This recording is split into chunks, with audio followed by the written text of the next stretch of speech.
জয় শ্রীকৃষ্ণ। আমাদের জীবনে না ভেঙে আবার উঠে দাঁড়াতে হবে। আমাদের জীবন কখনোই সরলরেখায় চলে না, কখনো উঁচু কখনো নিচু। এই ওঠানামার মধ্যেই জীবনের আসল রূপ লুকিয়ে থাকে। মানুষ যতই শক্ত হোক না কেন, জীবনের কোনো না কোনো পর্যায়ে এসে সে ভাঙবেই। স্বপ্ন ভাঙবে, বিশ্বাস ভাঙবে, আত্মবিশ্বাস হারিয়ে যাবে, কিন্তু জীবন থেমে থাকবে না। থেমে যাই শুধু আমরা, যখন ভেঙে পড়ি আর উঠে দাঁড়ানোর সাহস হারাই। তখন জীবনের সবচেয়ে বড় শিক্ষা হলো, ভেঙে পড়লেও আবার উঠে দাঁড়াতে হবে।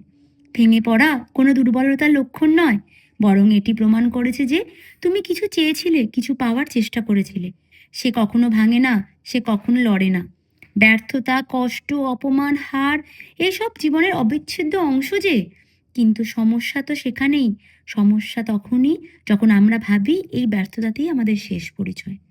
অনেক সময় জীবনে এমন মুহূর্তও আসে যখন চারপাশ অন্ধকার মনে হয়। মনে হয় সব দরজা বন্ধ আছে, সব আশা ভেঙে গেছে।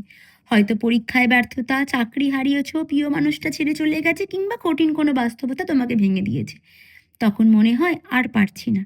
কিন্তু ঠিক এই মুহূর্তটাই সবচেয়ে গুরুত্বপূর্ণ, কারণ এখান থেকেই সিদ্ধান্ত নিতে হবে, ভেঙে পড়লে হবে না, আবার উঠে দাঁড়াতে হবে। উঠে দাঁড়ানোর প্রথম শর্ত কি জানো? বাস্তবতাকে মেনে নেওয়া। আর দ্বিতীয় শর্ত, ধৈর্য। যদি ধৈর্য রাখতে পারো, তাহলে রাতারাতি হয়তো চেঞ্জ হবে না, কিন্তু ঠিক সময়ে চেঞ্জ হবে। হ্যাঁ, অবশ্যই তার জন্য প্রয়োজন ক্ষমা করতে শিখতে হবে। ক্ষমাই হচ্ছে সব থেকে বড় গুণ। আর আত্মবিশ্বাস ফিরে পাওয়া অত্যন্ত।